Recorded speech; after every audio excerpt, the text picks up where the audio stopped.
Hello, Wayne Roach. That is my name. And today, that is right, we're going to read the second chapter of Exodus.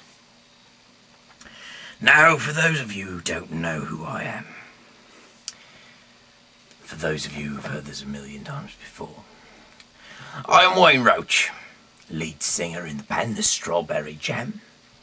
We've got a new album on the way, titled very nicely Essex Street. It kind of floats, not floats, it kind of, sails off the tongue, Essex Street, by the Strawberry Jam. It's very exciting. Right, so anyway, today, yes, Leviticus number 2. When anyone presents an offering of grain to the Lord, he must first grind it into flour. He must put olive oil and incense on it, and bring it to the Aaronite priests. The officiating priest shall take a handful of the flour and oil and all of the incense and burn it on the altar as a token that it has been offered to the Lord. The odour of this food offering is pleasing to the Lord. The rest of the grain offering belongs to the priests. It is very holy, since it is taken from the food offered to the Lord. If the offering is bread baked in an oven, it must be made without yeast. It may be thick loaves, made of flour mixed with olive oil, thin cakes brushed with olive oil. If the offering is bread cooked on a griddle, it is to be made of flour mixed with olive oil, but without yeast. Crumble it up and pour the oil on it when you present it as an offering.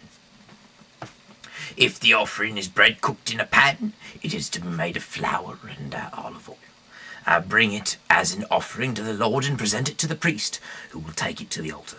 The priest will take part of it as a token that it has been offered to the Lord, and he will burn it on the altar. The odour of this food offering is pleasing to the Lord. The rest of the offering belongs to the priests. It is very holy, since it is taken from the food offered to the Lord. None of the grain offerings which you present to the Lord may be made with yeast. You must never use yeast or honey in food offered to the Lord. An offering of the first grain that you harvest each year shall be brought to the Lord, but it is not to be burned on the altar.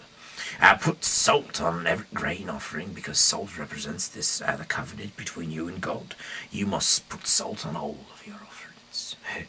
When you bring to the Lord an offering of the first grain harvested, offer roasted grain or ground meal. Add olive oil and put incense on it. The priest will burn that part of the meal and oil that is to serve as a token, and also the incense as a food offering to the Lord. That is chapter 2 of Leviticus.